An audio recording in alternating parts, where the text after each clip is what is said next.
I'm so excited to talk to both of you today. I have two people I admire so much here to talk about this topic. I'm going to read their bios, a little snippet of their bios. The full bio is in our Dropbox. And then I'm going to ask each of you to share your name and your pronouns. And then one theater experience that stands out to you as being particularly moving or impactful. Like, what's the first thing that pops into your mind with that? So I'll start with Katrina Frye, founder and CEO of Mischief Managed, which was founded in 2016 and has supported over 100 artists around the nation to achieve their dreams. Katrina, will you share your pronouns and what comes to mind for you with that theater experience? Yes, thank you so much for having me, Camille. Excited for Friday in general. And I am Katrina Frye. I go by she, her pronouns. And my theater experience that I was actually just talking to a friend about happened at the Amundsen. And it was Peter and the Starcatcher. And it was a student tour day. So we had tons of rowdy kids in the theater. And I had seen the play already a couple times, but for this specific instance, I couldn't tell you what day or what students were there, but they were so loud and engaged the whole play. And I thought for sure they were going to be in trouble. And I think it just kind of connected with this idea that, John Lewis that just passed away. And he said this idea of like good trouble. And I was talking to a friend about how we get to redefine theater right now. And these things kind of just synergize to this one experience at Peter and the Starcatcher where, the hook bad guy villain comes out and the students were booing him. And it was so awesome because I was like, yes, we are angry. Like, we don't like you. And the actors loved it. They weren't angry. And I assume that they've done this 1,000 times because it was a touring show. But finally to get comfortable and to be loud, I think was just like, icing on the cake for me. Something that really sticks out and definitely pivotal, and I hope to see more of in theater. Oh, I love that so much. Yes, I had the great fortune to work with Katrina in the Education and Community Partnerships Department at CTG for several years. So I was there too that day and remember how excited they were. And it was, yes, lovely. Thank you. And now Howard Ho, playwright, sound designer, composer, multi-hyphenate. His popular YouTube videos analyzing the musical Hamilton have been recognized by Lin-Manuel Miranda and have earned millions of views. Howard, can you share your pronouns and also what is that whatever theater experience comes to mind for you? Yeah. Hi, everyone. He, him pronouns. And, that's a wonderful story because I worked in theater for youth and like that was the best. Those are the best audiences because they're like in it. They're not like, there's no barrier between them and the characters. Like they feel them. But my story is about this theater I worked with just right before the quarantine began, which is Deaf West. And you might know them because they were on Broadway with Spring Awakening a few years ago. But I got a chance to work with them this year on a show called Orphée. And it was a total just like creative, explosion just because it was so like abstract.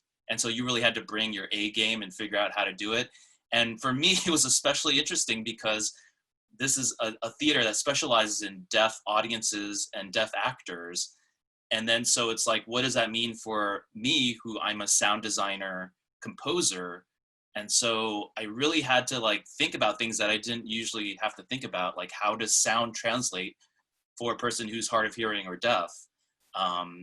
And so I worked really hard on getting a subwoofer. I don't know if you know what a subwoofer is. It's a thing that goes boom in the theaters. And I really had to work hard to get this huge subwoofer underneath the risers of, the seating area. And it just like caused me this whole headache of like tracking down the right size, figuring out how to get into this little crawl space underneath the seats, plugging it all in, running like 50 plus feet of wires. And at the end of it, like the artistic director of Deaf West was like, "Ooh, I felt that. That was great." And I was like, "Oh my God," like he likes it. And so to me, that was like this great experience of like really, leading with empathy of like, how do I reach these people who, you know, I in normal shows, like there isn't that feeling of like, oh, I have to contend with this. And to me, it's like now that I have that in me, it's like I want that to be part of every show that I do, because it's just so magical to be able to include everyone in that experience. That's incredible. Thank you so much for sharing that. I'm going to lift up a few more things from the chat just because people are coming in with some amazing brands. Social and racial justice, equality, girl power, women empowerment, first generation college student, character transformation and personal growth, collaborative multi-hyphenate theater artist, puts storytelling and positive, respectful work culture ahead of ego and business as usual, and prefers to work with others who do the same. These are so lovely, folks. Thank you all for sharing this. Teaching artists, bringing books to life, creating new stories with children and families. Lovely. Well, I want to work with all of you. And I want to start by talking to Katrina about what you do at Mischief Managed. And when you think about this topic of like personal brands, what comes to mind for you, and how would you define that? Perfect. I was waiting for the sirens to go by. Personal brand is a tough one, but let me start with why I even know a little bit about it. So what I was realizing is I kept having lunches with a lot of art friends after I got my graduate degree from Claremont Graduate in arts business, which is a made-up idea where we get to bring art and the institution and then all the years of business practice kind of combined into one, and really kind of pulling back the curtain to see the hundreds of humans who work tirelessly, like Howard, to get a production on stage where you only see the two actors perform flawlessly. And so I was so curious on how this all works. The machine runs, how do people get paid? How do they know their worth? What does a contract look like? Are people advocating for artists versus the institutions? You know, I had just so many questions. So when I graduated, I had a few answers, and then I had to pull together a lot of experience, and I started to end up having a lot of lunches with artists who didn't know how to advocate for themselves. And to me, it actually always started with your brand. It always came down to, what are you offering that's specific to you, and why do you care about it, and why can only you offer it? So those are the first questions I usually come to when I'm asking someone, what's your brand? I know there's like the age-old elevator pitch, like you're in an elevator with someone super rad and like a Lin-Manuel, and you're like, this is my moment to tell him who I am and why he should work with me. And that's what kind of spills out. What's the overflow? What's the thing that you've been dying to tell someone about you or your work? And that's usually your brand. And then I think the flip side is my work is really to let artists know it's not a yucky word. You know, it's not disgusting, and you haven't sold your soul if you know how to talk about yourself and your work. Because, to get back to the main thing, I love to see artists paid. And you can't talk about money if you don't know what you're selling. So that's kind of, you know, the whole spiel of what we do at Mischief Managed. I hope that we can discuss it a little bit more. I love learning from people too. So if you have better questions on how to get to your personal brand, I'm really interested, but that's kind of how I got into this whole thing. I appreciate that so much. And that idea of money and worth has been a thread throughout the summer, and not being afraid to know your worth, not being afraid to quantify your worth, not being afraid to ask for what you're worth. So thank you so much for that. And Howard, we were just talking a few minutes ago, when I reached out to you for this session, you were like, why do you want me to talk about this? I'm just curious. And I was like, because you have a really powerful brand, and because this is, you seem to do this really well and really effortlessly. So can you, and then you were sharing that you had reflected on that a little bit. So can you talk about your relationship to this idea of a brand and what you see as your personal brand? Yeah, absolutely. It's funny because when you asked me about that, I was like, yo, I'm like the wrong person for this. I mean, Katrina, you know, this is like, you know, something that she sounds amazing at, right? And then, but when I started reflecting on it, I was like, you know, really, all of my life has been sort of geared towards the cultivation of a certain type of brand. Whether I called it a brand or not is like a different story, but I definitely had certain goals, and those goals pushed me to promote myself in certain ways. And so, you know, eventually that adds up to something and people perceive it a certain way, and that's a brand. And then I started reflecting, like, do I have any branding wisdom?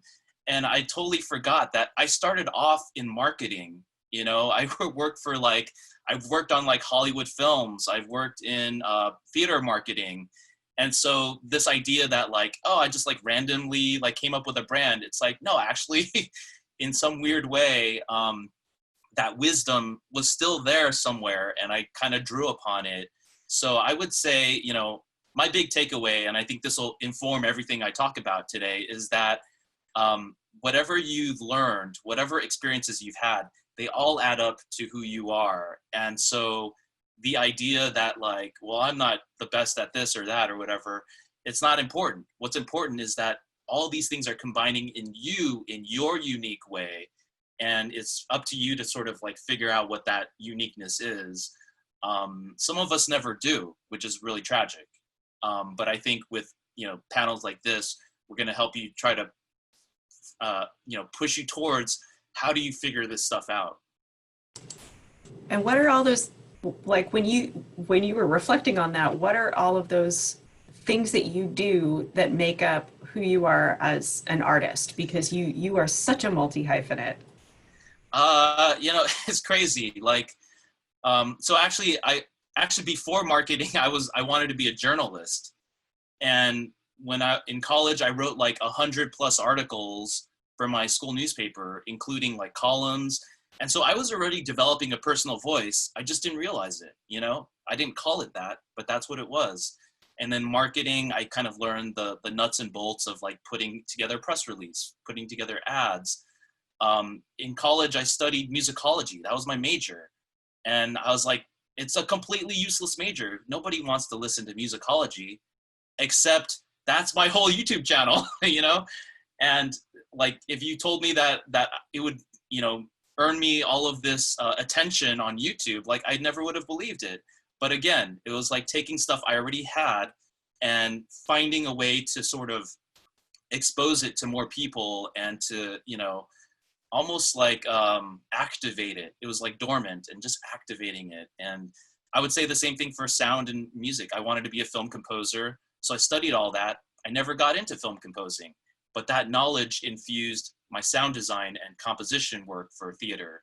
And, you know, I have like nominations and stuff. It's like, oh, people like what I do. Like never planned it, never studied theater. But again, it just kind of all like came together within this, you know, magical place called, you know, your head, I guess.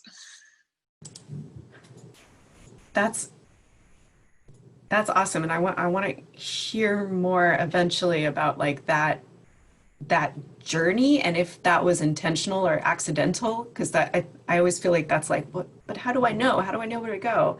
But Katrina, does that resonate with you? And is that something that you see in a lot of artists? Yes, it made me think of the first question I get from a lot of younger artists, hopefully on here today, which is, but what job title am I? What job should I be going for? And I think from Howard's story, it's okay if there's not a defined thing. Don't tell your parents. But, you know, there's a lot of jobs that we actually don't have a name for, or they haven't existed yet, or even like sound designing. That really was a very nuanced thing 5 years ago, even just 5 years ago. And now it's huge. And now we're doing it on the web. Okay. So that's like something we've gone beyond the hemisphere of job titles. And I think that's why actually branding is more important than a job title or a job role. Because when you start with your personal brand, what you want to give to the world, what you offer, what's important about you, then you start to actually filter like, oh, I could do this in 3 different sectors. Oh, your lights turn on like, oh, this is actually beyond theater. And I think that's what's really important too, is like when theater is quiet right now, I'm going to use the sad word of quiet. it's really important to go ahead and go back to the drawing board and write down your skills and talk to yourself like, how does this work outside of theater? So I think that's what I love about brand, is that it's bigger than one thing, you know. And I think also something that Howard brought up that's really important is like, this is on you. There's 100 books, there's lots of YouTubes, there's tons of podcasts all about branding if you just Googled it right now. And every single thing you're going to listen to is going to tell you, take a moment and write this down. And I think it's really important. I could tell you guys the 3 questions, and I'll actually add those in the chat, that I usually ask people to do around branding, but you have to sit down and answer them. You have to answer the questions yourself when it comes to branding. Or like Howard said, people will answer them for you, and they'll start calling you and be like, yeah, you're like always the angry mom in every play. Why don't you go ahead and play that? And you're like, I hate this role. Well, you haven't spent any time defining anything else for people, so they're going to put you in that role. So that's kind of where my head goes. Yeah, but I'll add my 3 questions that I encourage everyone to do around branding right here. That would be amazing. And can you talk us through them as well? Yeah, okay. So I'll put it in caps. Questions for your brand. 1. Okay, now I have to type, but I can't talk and type. Okay, I'm not that good.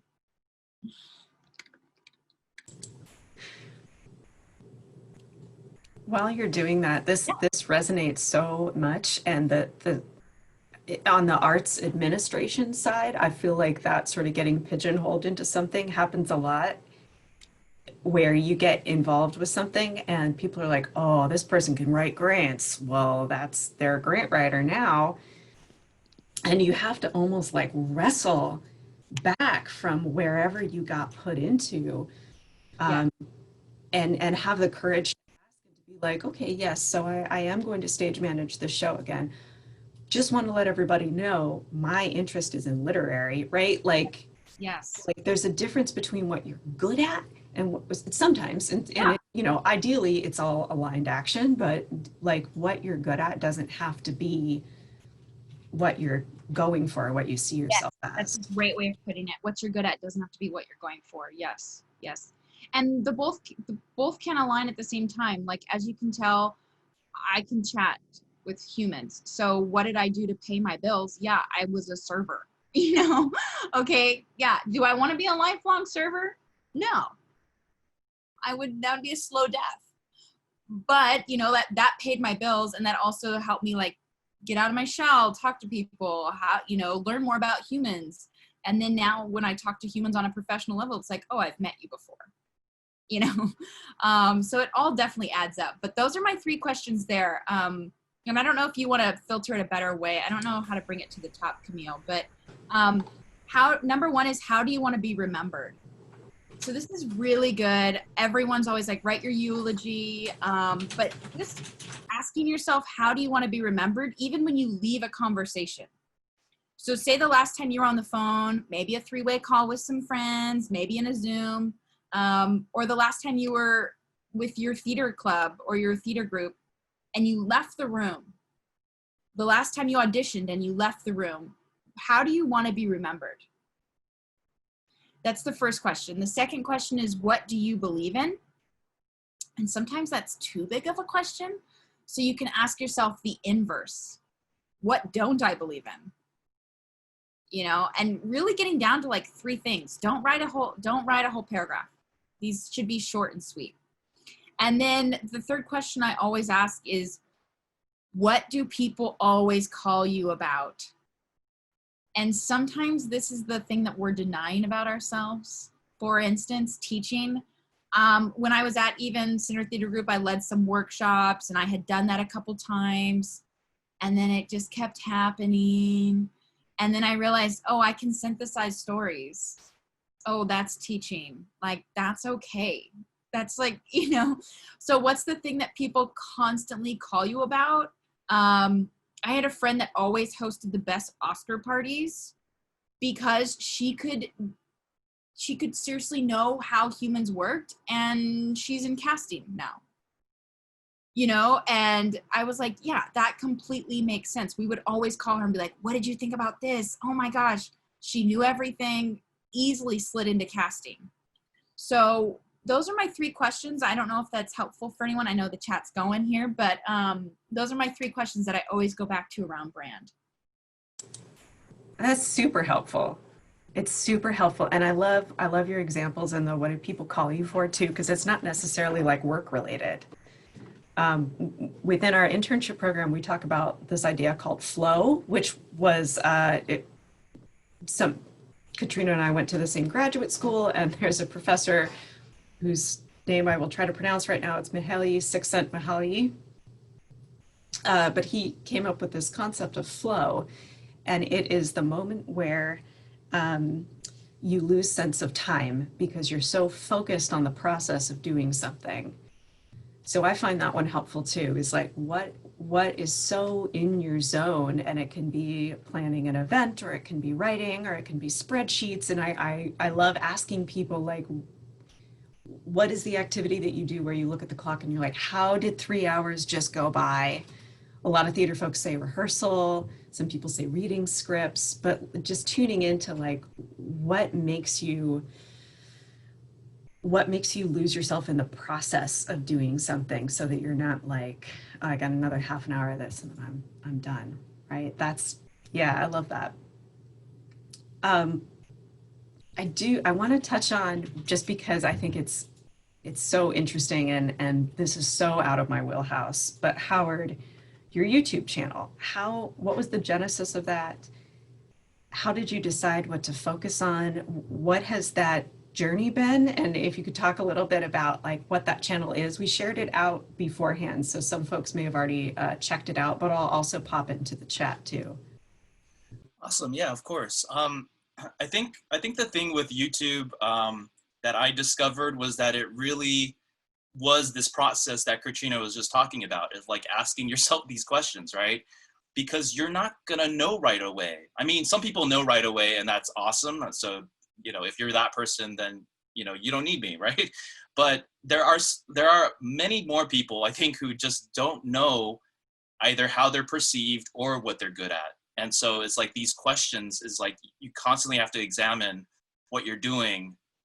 And with YouTube, that was what I did, is, I looked at, well, what are these other channels that I can kind of imitate, right? Like I wasn't myself yet. I was just like, and I saw all these piano cover videos. I was like, oh, I play piano. I could do a piano cover video. And so I started off doing these piano covers, and eventually Hamilton came out, and I was like, oh, I should do a piano cover of Hamilton. And this is before the sheet music came out. So I'd be like, oh, if I know how to play Hamilton on piano, people will think I'm amazing because they don't even have access to that. So I did that, and I rapped as I played piano. So I thought that was another gimmick that people would like. And all in one take, because some people do it in like multiple takes, and it's like, oh, well, that's kind of, a lot easier, right? So anyways, I did all that, and it was okay. Like people enjoyed it, but it didn't go viral or anything. But eventually I was like, what if I taught people how to play the piano, Hamilton on the piano?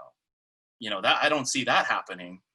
So then I started teaching, this is how you play these notes and this part. And eventually that video did a little better. So I was like, oh, okay, people really like this.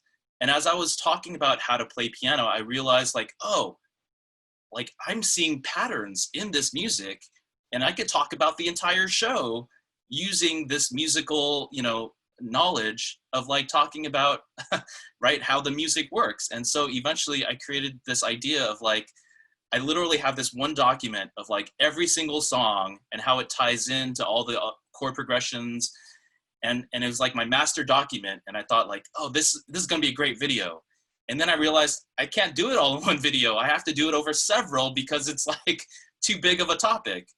And so that became the thing that my channel is known for now, is this series called How Hamilton Works. And so for me, it was like this meandering thing of like, I don't know what I'm supposed to do. And then eventually you find it. Either it finds you or you find it. And, I was looking for this pen with some great advice. It basically says, begin again. It's backwards, or maybe it's not backwards for you, but it's a quote from John Cage. And the whole idea is that the metaphor I would use is like you're in a box. You're in this dark box, black box, like theater, and you don't know where the walls are. You don't have any direction. So, but if you stand still, you're never going to get that direction. So you just start moving and you start moving, and eventually you'll hit a wall and you'll be like, oh, this is one of the walls. And you start to understand, oh, here's another wall. Here's the corner where they meet. And eventually that's you. That box is you, but you have to start somewhere. You have to just move. It doesn't even matter where you move. It's just as long as you're moving, you'll start to feel these contours that is who you are, is what you're capable of. And so that's what I would encourage you to do, because that's how I found my voice, was just moving forward, and eventually you'll hit up against things that will then point you towards other things. Katrina, do you want to respond to that as a strategy? Because there's so much amazingness. Yes, 100%. I'm going to rip off this metaphor. It's the bomb, because number one thing I hear from people is this fear of perfection. And especially because I work with a lot of females. And so I won't say that it's only females, but it's a tendency that we are socialized to make sure we do not do anything until we're buttoned up and put together. Okay, so a few things in here. Number one, Howard, when you're saying, oh, I find a wall, like an epiphany and not a stopping point, or like you did something wrong, that's not wrong to find a wall. I tell artists all the time, saying no opens you to all the yes, right? So I cannot handle talking to artists that are good at everything. I'm like, well, just go somewhere then. Okay, great. Like I actually want to talk to someone who loves 3 things, because your walls, you know how you work, and then actually we can focus and put time and energy into seeing those things done. Because to me, it goes to Malcolm Gladwell's 10,000 hours idea, that I am living proof of being in the music industry for 10 years last year. And now I've made the most money I've ever made in the music industry, right? And I do all the behind the scenes contracts and, all this stuff, but I didn't know how anything worked for 10 years. Like, I think that's so intimidating to our buttoned up society, where you look on someone's social media and you're like, gosh, their photo shoot's on point. They're releasing new content. They're getting every audition. That's how it looks. That's obviously not real. And you don't know how many hours they put in before they're getting to, how many walls they've hit, and just said, okay, there's a wall. Like, that's so important. I love that so much. And then also this idea of strategy, Camille, is actually very important. So what I do in my work is I hold artists accountable. So someone like Howard would come to me and be like, I just cracked the code. I think I'm onto something that no one's doing. I'd say, great, when's your first video come out? And I think that is the idea of like, get moving, get going. Don't sit on your hands. Don't sit on ideas, because I don't know if you've read the book Big Magic by Elizabeth Gilbert, but this idea that magic is like this person who comes to us and individually comes to us and is with us. And if you don't shake hands and say, oh my God, I got something, I'm going to run with it, I trust you, I'm going to just risk it, then magic will go ahead and go next door, or go to the next willing person, right? Who's going to take a risk. And I love this idea, Howard, that you just saw an open lane. And so you ran. You didn't know if it was going to work, and your pre-sheet music on Hamilton. Come on. Yes. Like, so good and so nerdy, right? Like, just awesome. And I think that that's really important for people to own their gift and own their talent in that. And that's kind of the strategy that we work under, is like deadlines for everything, because someone has to hold you accountable. So if you don't have a manager or an agent right now, there's so much casting online. Maybe the tech side seems daunting. Maybe the social media side sounds daunting. Make one deadline. And in quarantine, my gift to myself has been to do one thing a week. Whereas before, I was a hyper vigilant, like, list, and like, oh, my week and life aren't good until I get 10 things done, kind of ridiculousness. And in quarantine, we're all really stressed.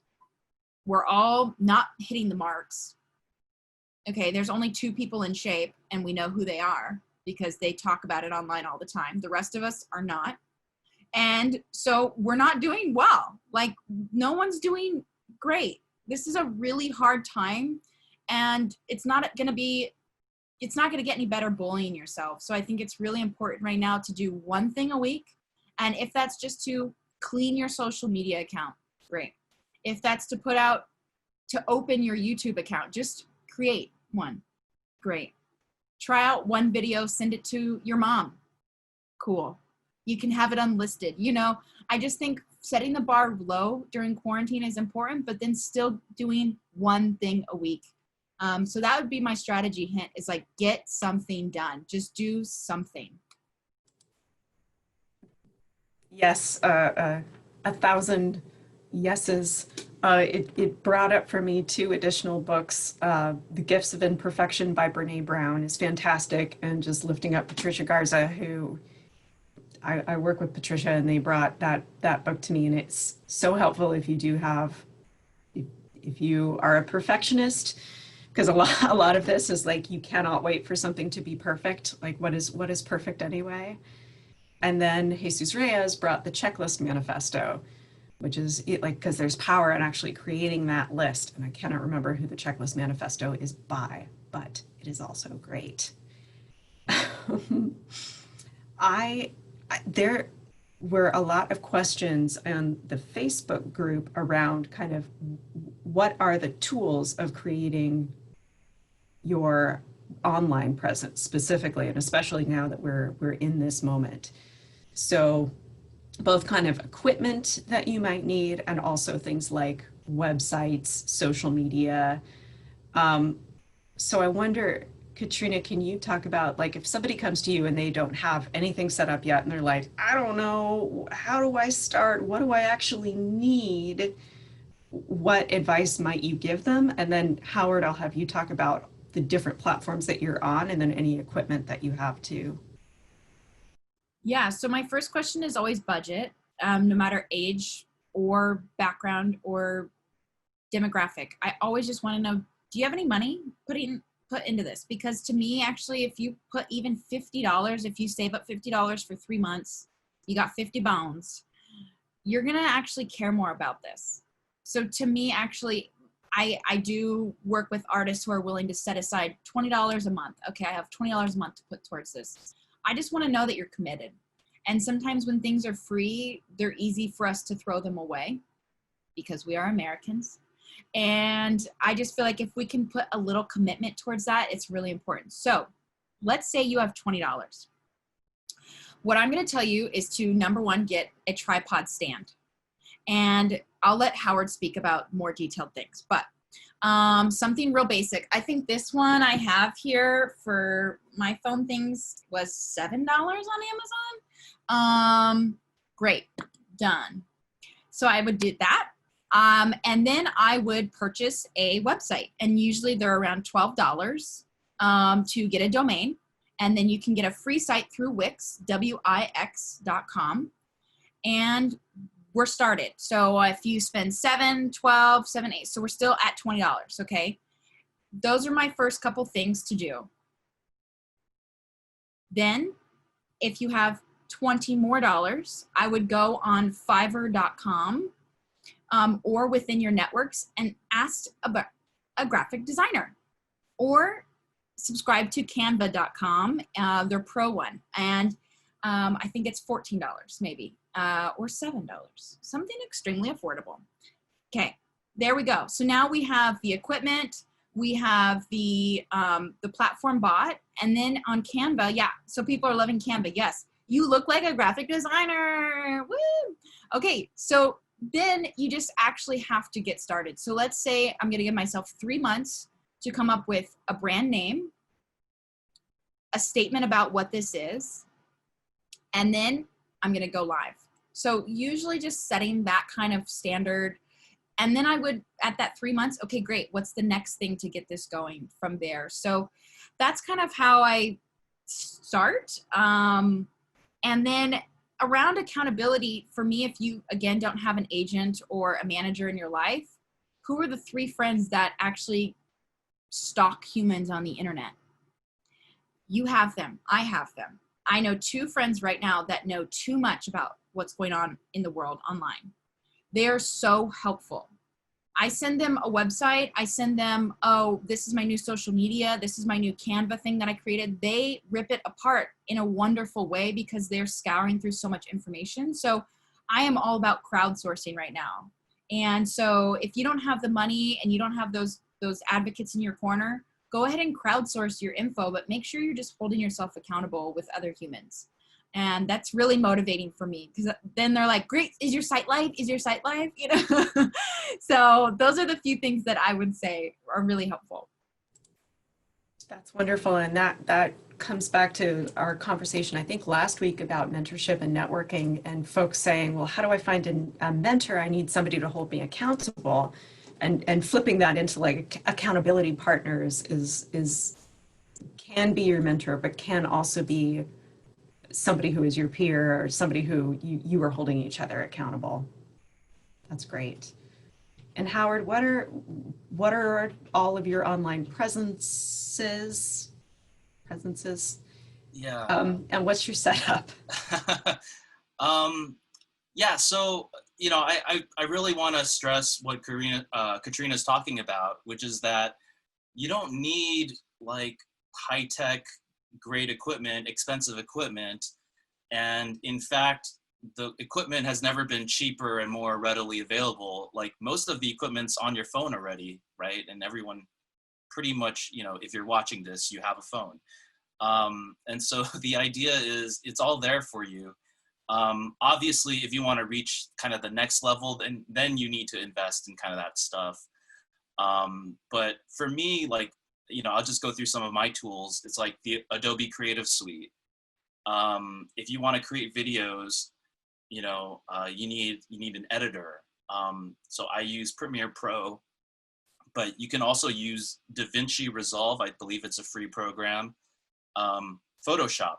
So if you can create your own graphics, that's even better because you can control and you don't have to pay anyone. And that's Photoshop. However, there is, I think, GIMP, or there's other programs that are free that do the same thing. And there's plenty of tutorials about that online. And then the other one is audio. So I use Ableton Live, which allows me to create all these cool tracks and do different effects. But, you know, Adobe has one built in called Audition, and there's free ones called like Audacity. And if you have Apple, you probably have like GarageBand or stuff like that. So again, it's all within your grasp. It's definitely, there's a learning curve to each one.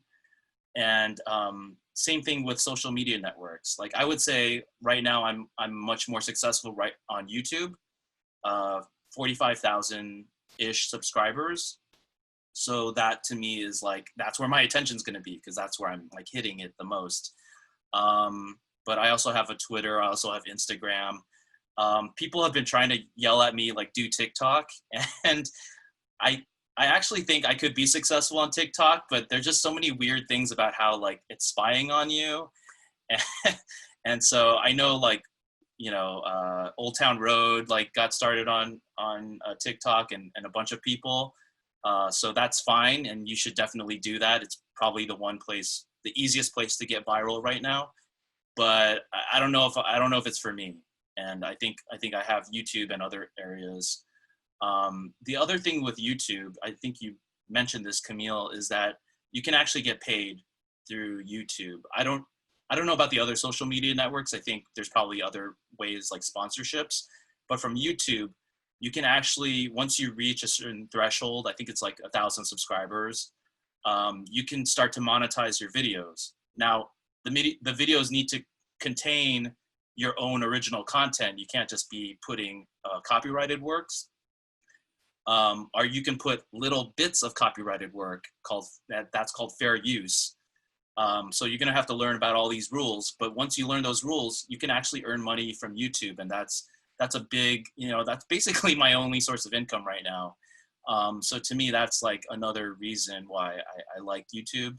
And also this whole idea of like knowing your worth, right? Like the place that's going to pay you, the place where people come to like find your stuff, like that's just going to be, you know, the thing that you gravitate towards, and you're not going to choose it. I didn't say like YouTube, you're going to make me big. It's just, that's where it started happening. And so you have to follow the scent, you know, be like, oh, this is where it's happening, so that's where I am. For you, that may be Instagram, you know, for you, it may be TikTok. So just, again, just you gotta try a lot of different things.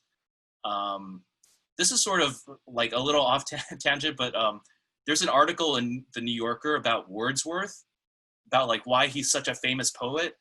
And it was really insightful because the answer was that he wrote so many different types of poems that no matter what the trend was, people had a Wordsworth poem that they could read and enjoy. So if longer poems were more in fashion, they would have those. And if shorter poems were more in fashion, they could read those. And a lot of other poets who were more famous during their time now are less famous just because they didn't have that diversity. So I think, you know, just think about that, like really spread your wings a little bit, because you don't know what's gonna hit. You don't know where the heat is gonna be. So find that heat and then follow it. Yeah, I want to just piggyback on that, you know, once you find your lane, like exploit that in yourself. I completely agree with you on that, Howard. Like, he knew he was a poet. He didn't go and try and write like a horror fiction novel, you know what I mean? But he diversified in his lane.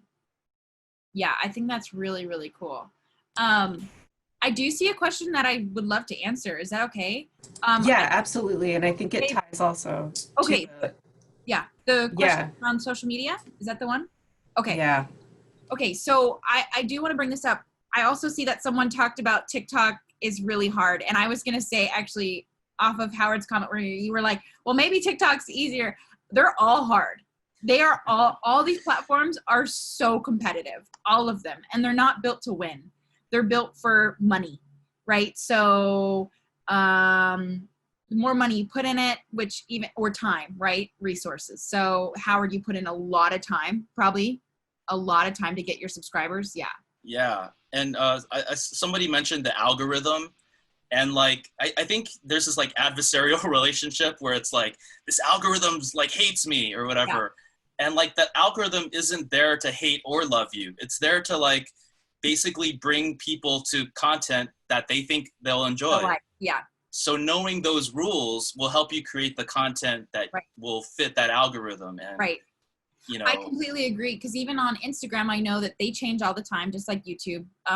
But Instagram's newest thing that helps you bump up to people's feed is that if you comment on someone's comment, trip out on that. So if you comment, someone said, great picture, then you wrote back and said, thanks, a thank you letter to a thank you letter, then it starts keeping you trending. And so if you notice on someone, I just looked on Brene Brown's page, and she comments on every comment.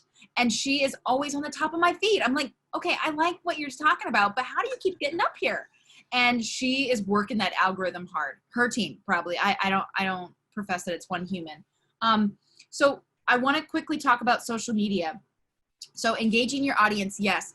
There are softwares out there to talk to all your humans. Don't think that one person is at home on their phone typing out these things.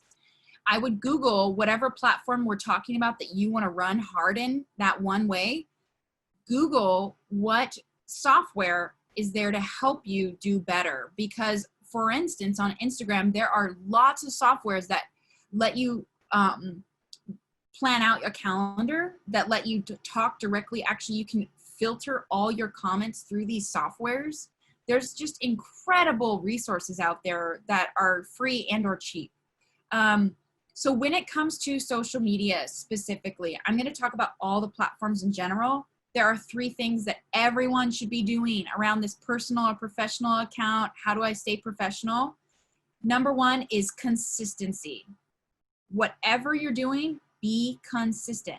So it leads me directly to my number 2, which is make a recipe.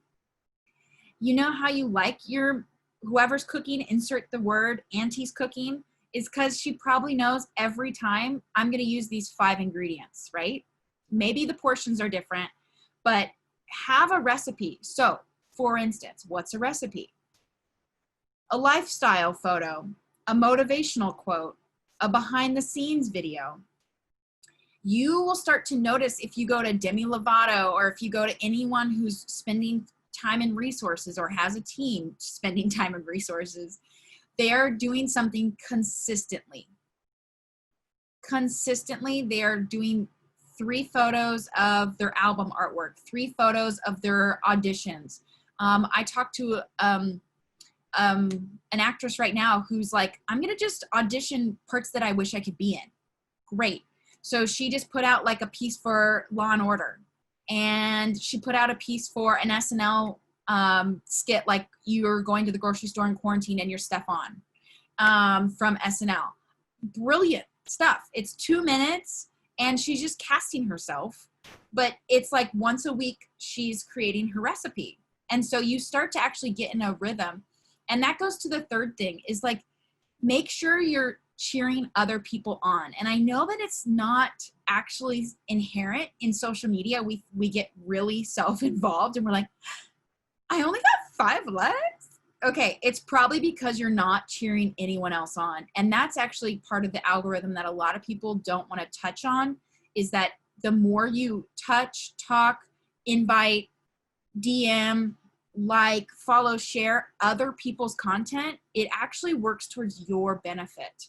So if you're not cheering people on social media, you're missing a whole world out there. And also be a good human and cheer people on. But for instance, if I looked up Howard right now on social medias, it would probably suggest to me 5 other people who are kind of doing what Howard is doing.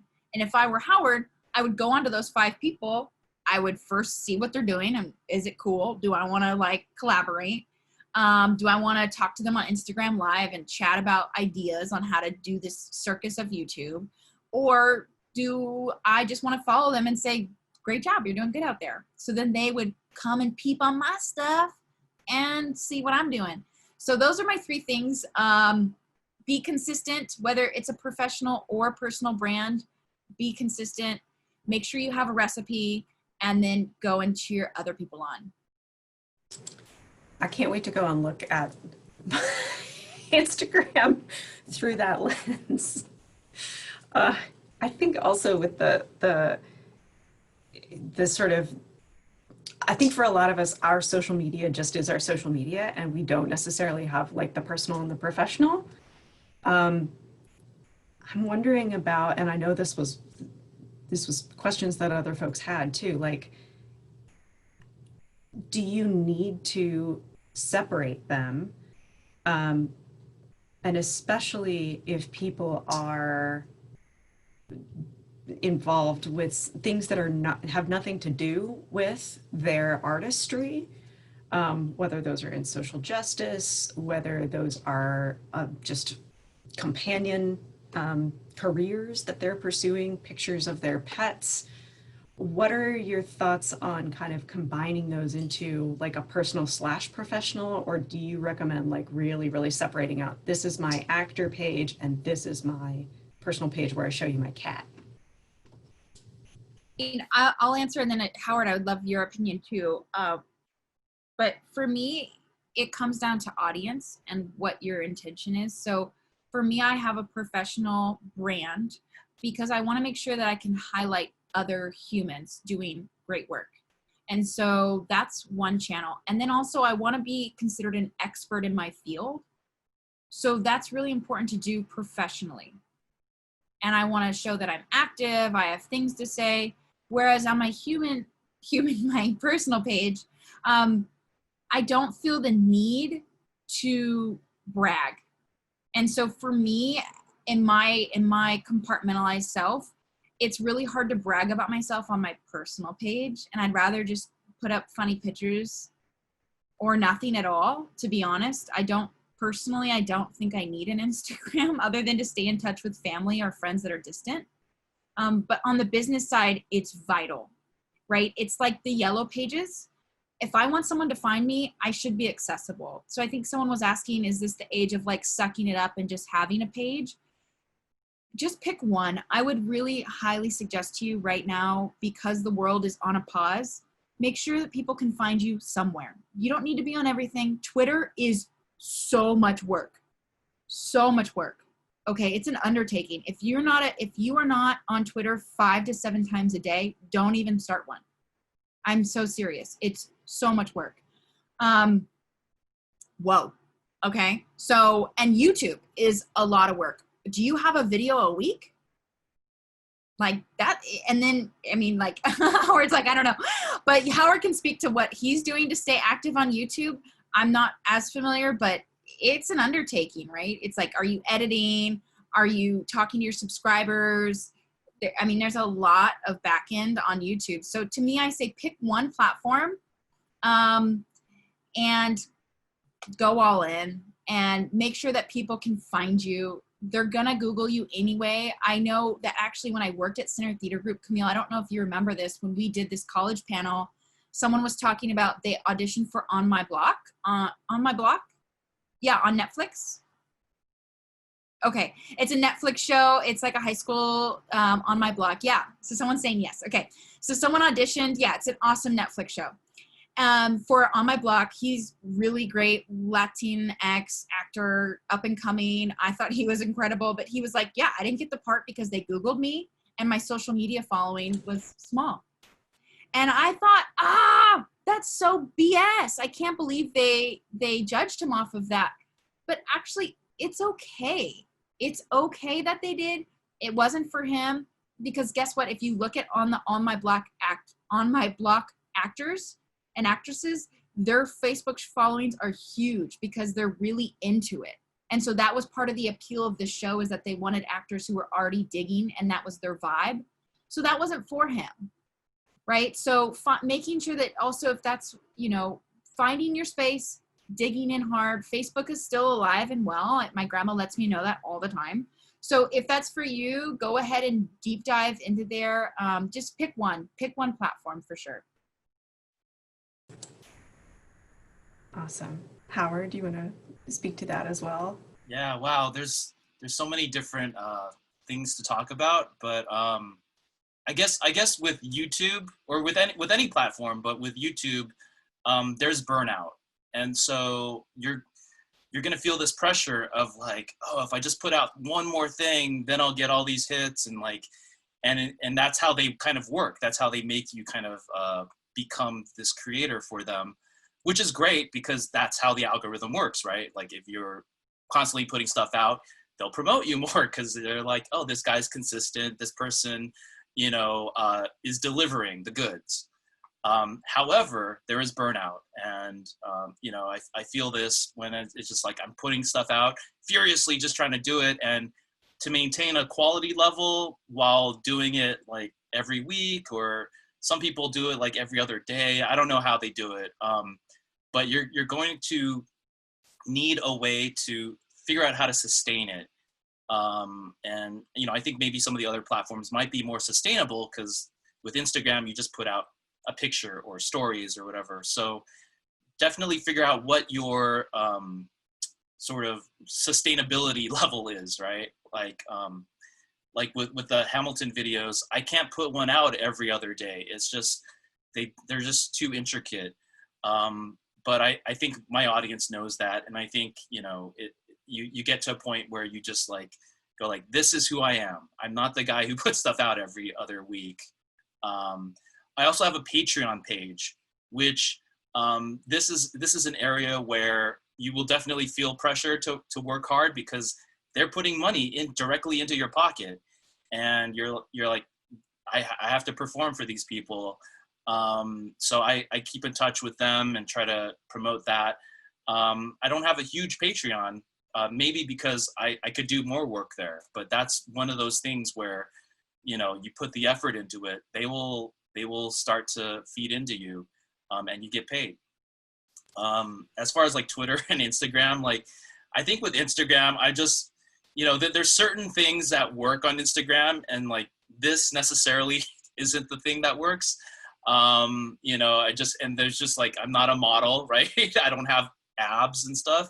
So there's just certain facts that you have to face. But, you know, I can create stuff on Photoshop. I can, you know, put out images that I think are cool. And it depends on that image you want. So for example, for me, I'm promoting myself. So my YouTube channel is my name. My Facebook, my Instagram, my Twitter, it's all my name. But I think there's something to be said for what Katrina was saying of segmentation, where you have the Mischief Managed, and then you have your personal account, and then you have the account for your grandma or whatever, right? And so that way you can manage that a little bit more, and you don't have to be, you know, you all the time. You can be Mischief Managed. So those are the types of questions you want to answer for yourself. Me, I just want to spray myself out there to see what happens.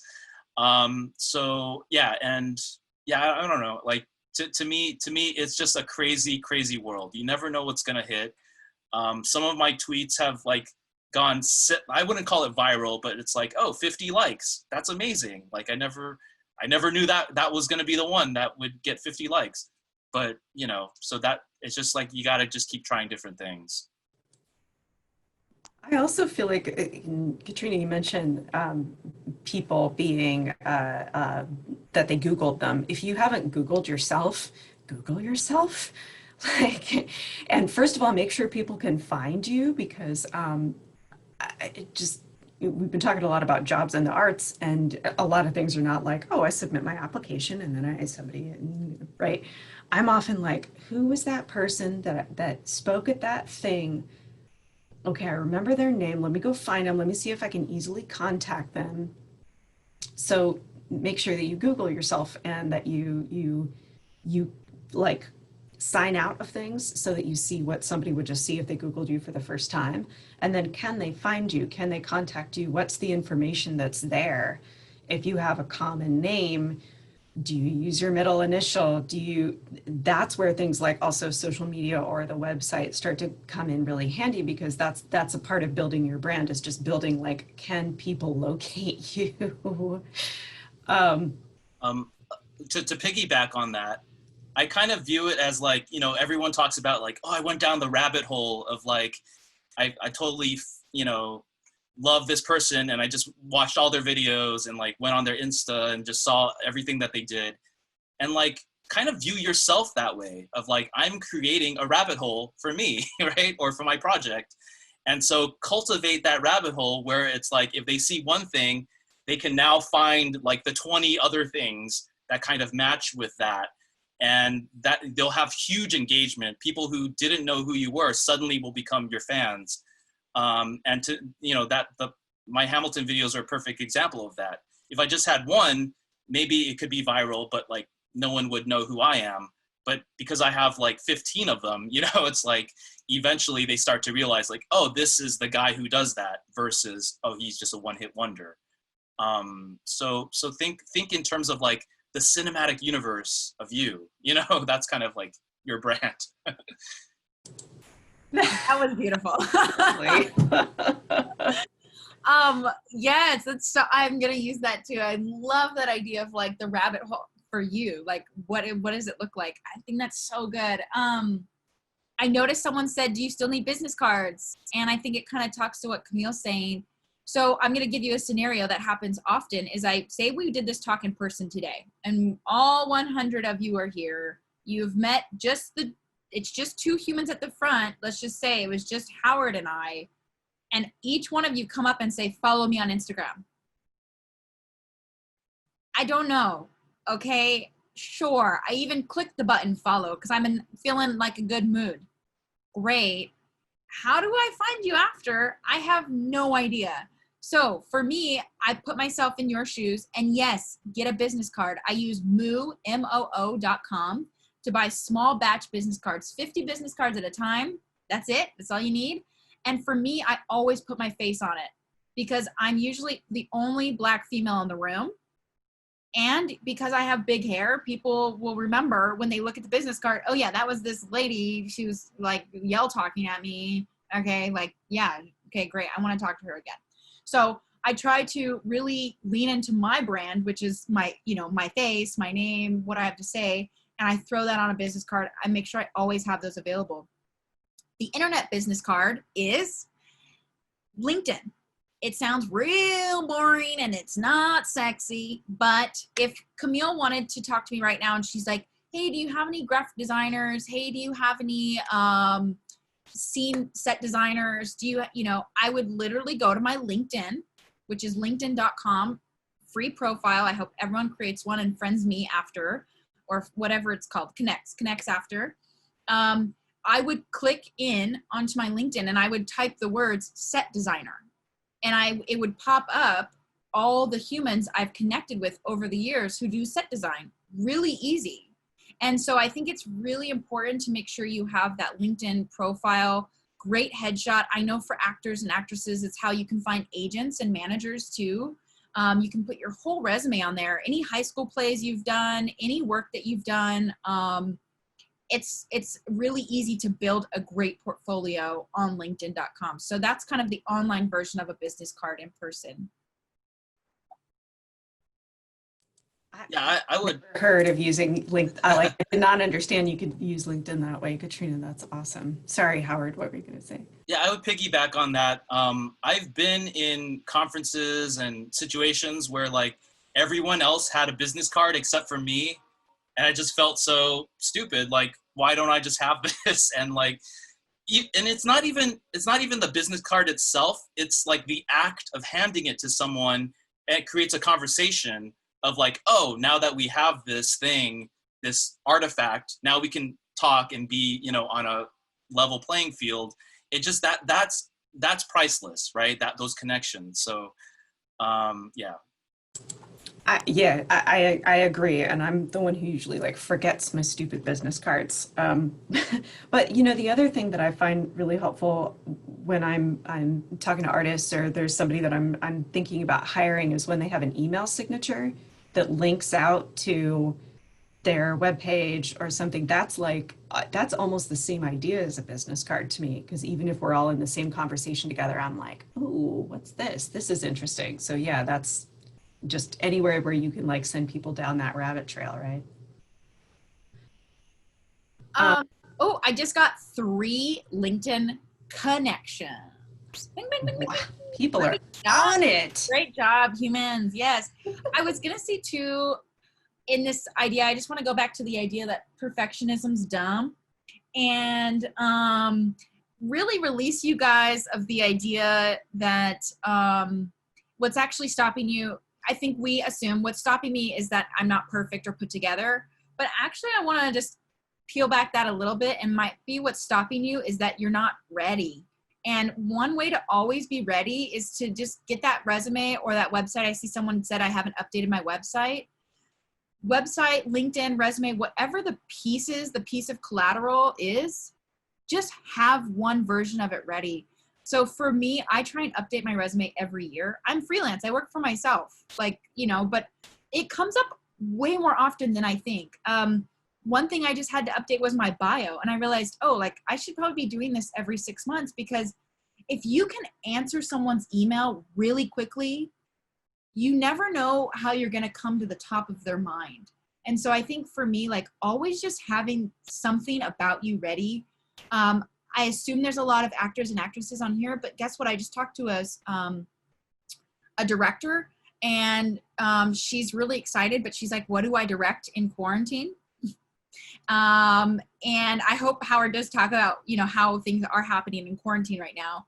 But I was like, oh, so you don't write at all? You know, like, I think right now you kind of have to get to writing, you know, like there's no, you gotta kind of start self-producing.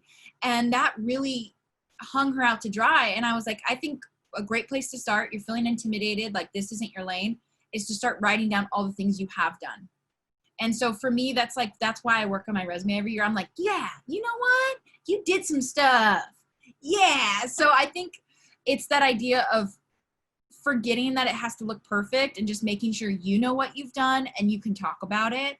And whatever medium that is, it's just very, very important, because when the call comes, which you are all great humans, putting out great energy in the world, you've shown up to this webinar on a Friday, someone's going to connect with you and someone's going to want to take you that next step. You have to be ready. Yeah. And you know, about what Katrina was saying too, like, yeah, staying creative. I mean, it's actually kind of a great time to be creative because you can work with people all over the world, you know, and it's just, you know, basically a Zoom call away, and they're available. Like, chances are they're available. I actually have a Zoom. It's not Zoom. I shouldn't say that, but I have a play being produced tomorrow, and it's part of this Company of Angels short play festival, which is it's all about, you know, what's happening with the George Floyd protest and like that cultural moment, but through the form of these short plays. And tomorrow there's going to be 8 of them at 8 o'clock Pacific time. Well, I guess we'll send the link or something, but there's another set of plays on August 8th. So it's like two evenings. But what's really cool is just like this idea that, you know, you can stay active with this stuff. And these aren't Zoom readings. There's not like people with scripts and like it's all, you know, just regular stuff. It's like actually produced. It's within an online studio called what's it called? StreamYard. StreamYard, yeah, I just blanked. But yeah, StreamYard, where you can actually have like a backstage area and a stage, and like a stage manager controls like people's entrances and exits, and you can have, you know, creative backgrounds and sound effects. And so there are ways to actually produce theater, not just have these like, you know, low-key readings, but like real productions. So I would invite you to check that out and see what's possible. But also, like, I wouldn't have written this play were it not for the quarantine, right? Like, you know, I can address certain issues in a way that I wouldn't be able to otherwise. And somebody asked a question about like social justice. I personally don't really shy away from it because, again, I'm promoting myself through social media. So like, I just wanted to represent who I am, and that's the kind of view I'm going to have. But I think, you know, if you have that segmentation, maybe you don't post, you know, that social justice thing for every single thing you do necessarily, if you don't want that to represent, you know, be represented there. But I think there's no harm in it, because if that's what you believe, you're going to find the other people who believe it, and you'll strengthen those connections. And the people who don't believe it, well, you know, it's like tough luck for them, right? Like, I think we're at a moment where it's like standing up for your beliefs is a good thing. Granted, you know, some people have gotten in trouble for that. But I think, you know, if you express it in a way that's articulate, that's coherent, I think you'll find a lot of positive response. You know, people like say like, oh, the YouTube comments are horrible, or Twitter is just like trolls or whatever. And it's true, but you'll also find a lot of positivity. And, you know, with all the Hamilton fans, it's just like, you know, and Hamilton's not a perfect show, right? Like, there's a lot of issues with it, but there's still a lot of positivity there as well. And so you're gonna find like-minded people. And I think that's what you want. I don't think you want to just be like, oh, I'm gonna go after these people that hate the things I believe in. No, like you're never really gonna want that necessarily. So Thank you. That's great advice. And I also feel like it's I mean, this is part of your brand, and it's also kind of what you stand for. And I know that we've talked about the We See You White American Theater, and in their demand statement, there is a section that calls out artists who are penalized for what they put on their social media. And the implication is that it's about social justice. So I think there is increasingly visibility around how the personal is the professional, the personal is the political, and that it's also, but this is a personal decision, and it's how safe you feel putting yourself out there as well. Like, I am passionate about making my parenting visible. I've got my son's pictures right here. I think you all have seen my children wander in at some points. That's a decision that I've made, even though I've heard so many times people say, don't talk about yourself as a parent because you'll be judged by it, or you won't be promoted. People will think that you can't do things because you're a parent. Because of the position that I'm in, the place where I'm at in my career, I've made a really conscious decision to make that very visible, because I know there are a lot of people who don't have that privilege, right? So it's also like, where's your privilege in how much of yourself you put out and share, right? So if it's helpful to other people that my daughter comes in here occasionally, that's great, and that's part of the reason why I do it. And now, like, whenever I'm asked to submit a photo of myself for anything, I have a photo of myself with one of my kids, just to put out like, this is who I am, and I'm capable of doing things professionally, and also I'm a parent, right? But again, that's from my privilege, and I recognize that that's not the smartest thing for somebody who is earlier in their career, perhaps. Right. So it's like a push pull. And I'd like to say, like, you should all feel comfortable being your full self online, but it's not that simple. Katrina, were you? Yeah, I mean, I completely agree with both of what you're saying. And I think it comes to this idea of intersectionality, which is that we are complex humans. We are more than one thing, and we're usually more than meets the eye.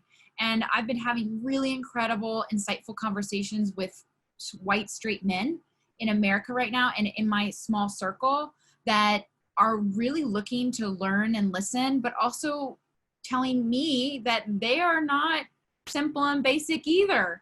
So I'm like, great. If I want them to start to know the complications of my life, that I am a triple minority, then I also want to know about their complications, even if it turns towards privilege, what you're saying, Camille. So I think this idea that it's no longer time to compartmentalize our intersectionality. It's time to be bold and be brave with our intersectionality, and be willing to put all things complicated, opening the idea that we are complicated humans. And I would just extend to people who are in a place of power and privilege, go ahead and share the stage, share your microphone. You have 300 people on your social medias. Go ahead and find someone who has less than, and do an Instagram live with them and ask them, how's it been going as an artist? That's it.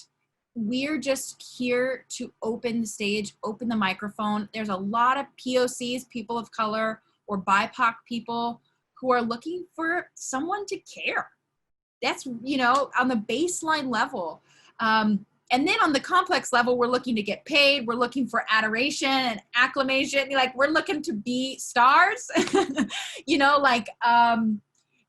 but until we get there, it's going to start with every single one of us, regular people, opening the stage and opening the microphone and seeing how we can collaborate.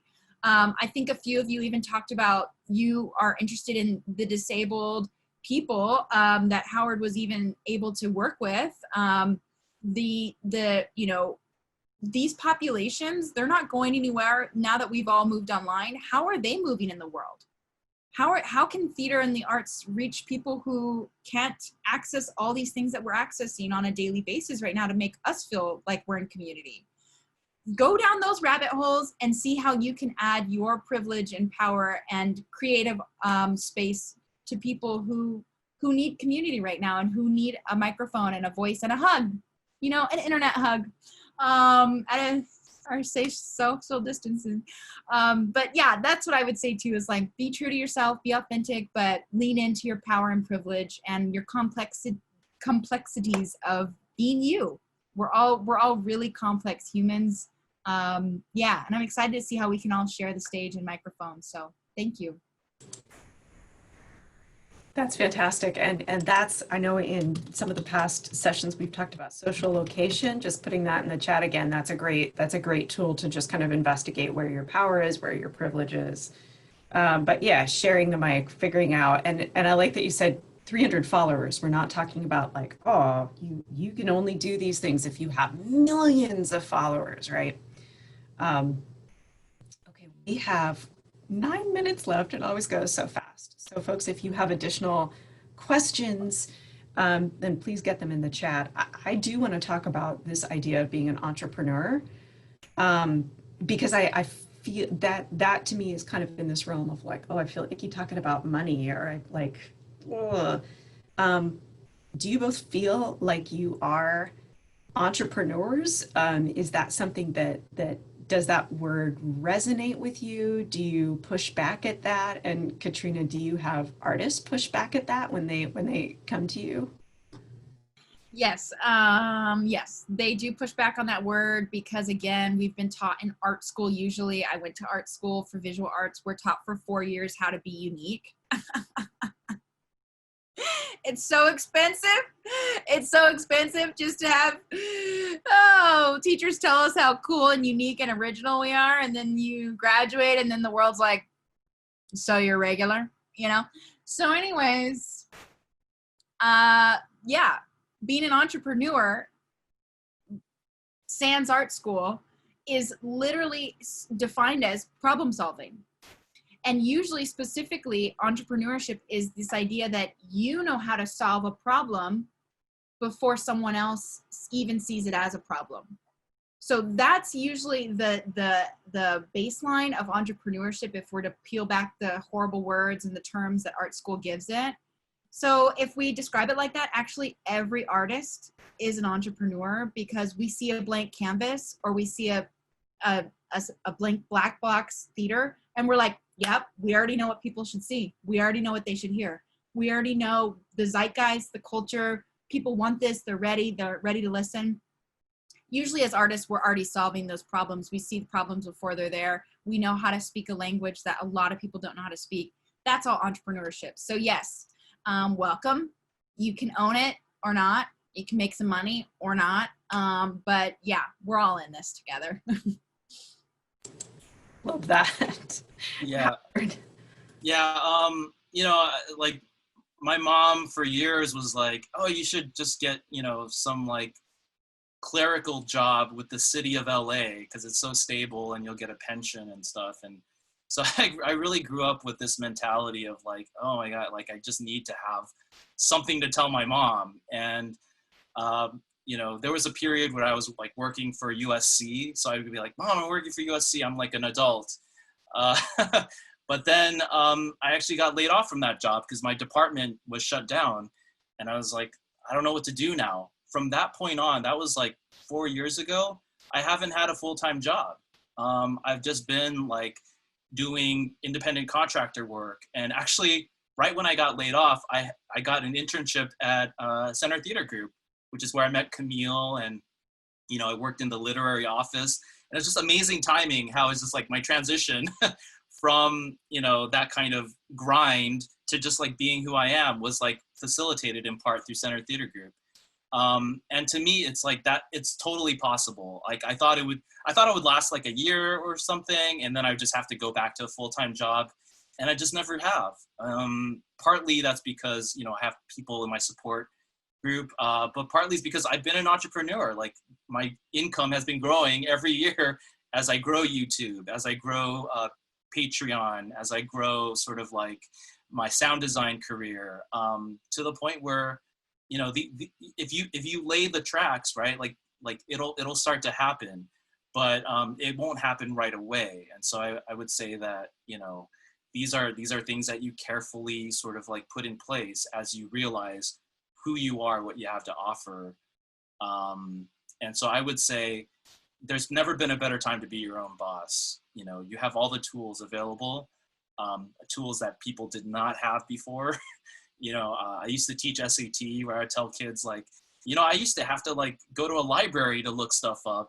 And if that book wasn't in the library, I just wouldn't know that information, right? And so this is not the case anymore. And so, you know, stop believing that there's a limitation on that. Like really go after it.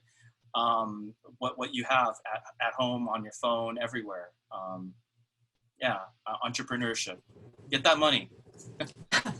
I also want to call out that Howard has multiple things that he does in the arts inside theater and outside of theater. I know that's come up in the past few weeks too, is like specialist versus generalist, and like, is it okay to have kind of multiple focus areas?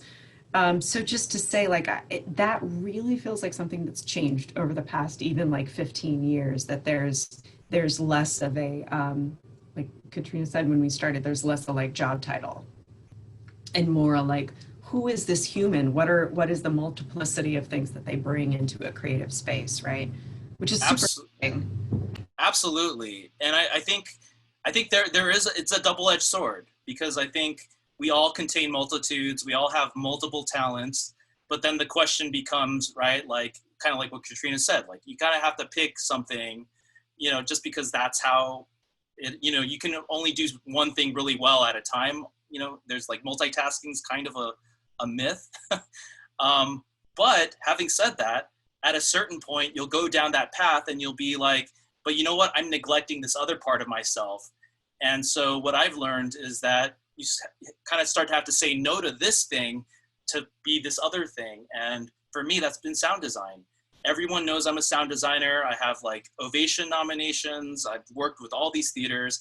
I get all these questions like, sound design my show, sound, you know. And eventually it's like, you know what, I can make all this money. I can like have all this attention for my sound design, but it's not making me a better playwright. It's not making me a better musical theater artist or YouTuber or whatever. And so I've actually said no to a bunch of sound design jobs recently. And that's been a huge, I would never have turned that down earlier on, but now I'm, you know, I do have a form of privilege where I can say like, you know, this isn't serving who I want to be. And so, you know, so I would say like at the beginning, kind of like say yes to yourself, say yes to people who want to work with you, find those mentors, but eventually it'll reach a point where it's like, okay, like I've gone through that path. Now here's the other path that is, you know, something that I need to focus on. And so then you start to say no to things, you know, and I think Katrina or someone said like, no is a power.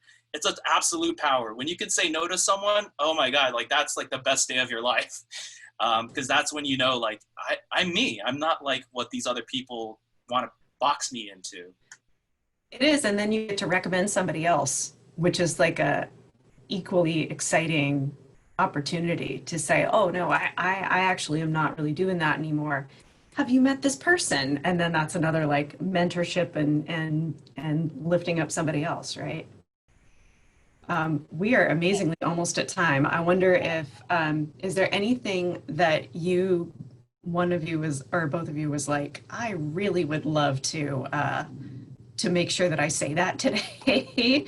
And in the meantime, I'm going to put that branding question back in the chat for folks to respond again. If you've been thinking about it as talking and you have a little bit more like, oh yeah, I think I am thinking about my personal brand. So I'll start with Katrina. Is there anything else that you want to leave people with? I think just going back to, if anyone's just now tuning in, I think the idea that Howard and I both said, like, just start something. I love that he said when you're in the room, like it's a dark room, you're nervous, you're scared, school maybe has stopped or started for you, you don't know what's next in life, try something. There's a lot of great online internship programs right now. Free learning is available out the wazoo. Try something. Just make sure you start moving somewhere. You got to get going. Give yourself a deadline, bring in an accountability person, start something. Yeah, I have a couple mottos that sort of like started popping up to me. One of them is like, you know, you are what you do. So do the things that you like, that you think are amazing, that you're passionate about, and those things will eventually bear fruit. But if you don't do them, they'll never get to that point. It's kind of like a 10,000 hour thing. There's another phrase like, what else do you got? Like, I think this is a phrase where this is where your multiplicity will help you, because you'll be really good at one thing and eventually someone will say, what else do you got? And if you haven't worked on that other thing, it's like, oh shoot, now I have to go like, you know, quickly like figure that out, and it's too late, right? So keep these multiple parallel developments going. And then the last thing is as if, like act as if, You know, I think a lot of times we're tempted to be like, what I'm doing is not important and like no one's going to pay attention to it. Act as if it is important, as if you have the whole world looking at it, because then you'll produce your best work and it'll mean so much more to you and to anyone who looks at it. But if you devalue it right away, it just won't have that spark. So act as if. I love that. Thank you both so much for your time today. This is so helpful. I really appreciate both of you and admire both of you and have learned so much today. Thank you, thank you. Yes, I've learned a lot. Thank you. Yeah, I'm gonna go look up StreamYard. StreamYard. Oh, check it out. Yeah, I'll be It's watching good stuff. tomorrow, Howard. All right, awesome. Yeah. And that is maybe, and our host for the fall series is actually here today, LJ Jenkins, or LJ, and she and Maroon Arts and Culture are going to be hosting the fall Working in Theater series. It may be in, that's me, hi, Lindsay. It may be in StreamYard, and it's going to be about creating your own content and building skills about telling your own story, especially right now. So yay, also relevant to what we've been talking about today. So yes, you all could do, yes, anyone participating in this one can do the fall series too. It's going to be all new topics, and LJ is awesome. So I hope you all do that as well. So, when do we sign up? When I get a Google form together. So soon, very soon, hopefully by next week, I will do that. So Katrina, Howard, thank you so much. Everybody have a fantastic weekend, and we will see you soon.